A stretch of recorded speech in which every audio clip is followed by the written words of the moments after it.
Dahil pa rin sa baha sa evacuation center, tinuloy ang burol ng pumanaw na kaanak ng isang pamilya sa Maynila. Live mula sa Maynila, nasa frontline ng balitang yan, si Mobile Journal, Merimon Reyes. Merimon, kumusta ang mga kapatid natin dyan? Cheryl, kaninang hapon, nag-alisan na yung mga evacuees sa iba't ibang evacuation center sa 6 na distrito sa Maynila, maging sa Baseco. Lahat sila nakatanggap ng food packs mula sa Manila Department of Social Welfare.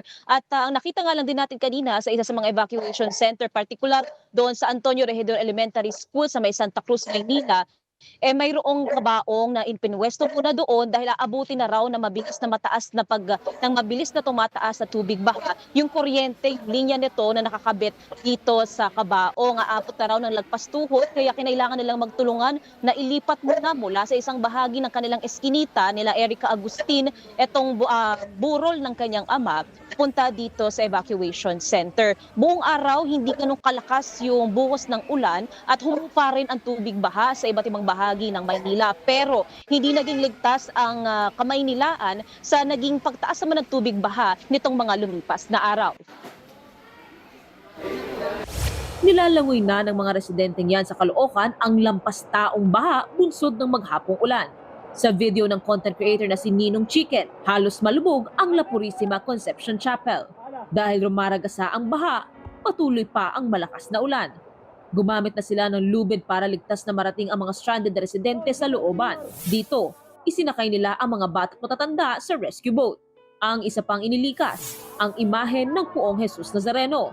Tila prosesyon sa masamang panahon ang makikita sa video. May nakaalalay sa rebulto, habang karamihan hawak ang bangka at dahan-dahan na itinutulak sa baha.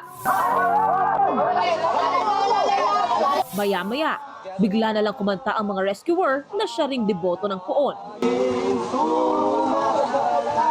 Kung halos lampas tao naman ang sitwasyon sa Caloocan, mistulang ilog ang kahabaan ng Espanya Boulevard dahil sa abot tuhod nitong baha kahapon. Sa isang punto, kita na malakas pa nga ang alon nito dahil sa mga dumadaang sasakyan. Kaya ang mga commuter, lalo na ang mga estudyante, lusong sa tubig. Naipit din sa baha ang ilan sa mga motorista. Cheryl, sa talk ni Yorme, yung kanyang live broadcast ni Manila Mayor Isko Moreno, kanyang ibinalita yung pagbabahagi ng Manila LGU ng doxycycline, yung gamot laban sa leptospirosis sa UST, University of Santo Tomas, kung saan mayroong mga estudyanteng na stranded nitong lumipas na araw. Maging sa mga local health center na kanina hanggang tanghali ay bukas yung kanilang leptospirosis lane. Maging naman sa mga publikong ospital, maaari pa rin pumunta ang ating mga kapatid na mangangailangan ng kanilang regular na check-up o di kaya ay tulong, lalo-lalo na sa karamdaman na may kinalaman dito sa hindi magandang panahon. Samantala, ang sinabi din ni Moreno, ni Mayor Isko, ay antabayanan daw ang magiging announcement o advisory ng lokal na pamahalaan kung magkakaroon ng suspensyon ng pasok muli bukas tulad nitong mga lumipas na araw sa mga paaralan. Cheryl. Maraming salamat, Merimon Reyes.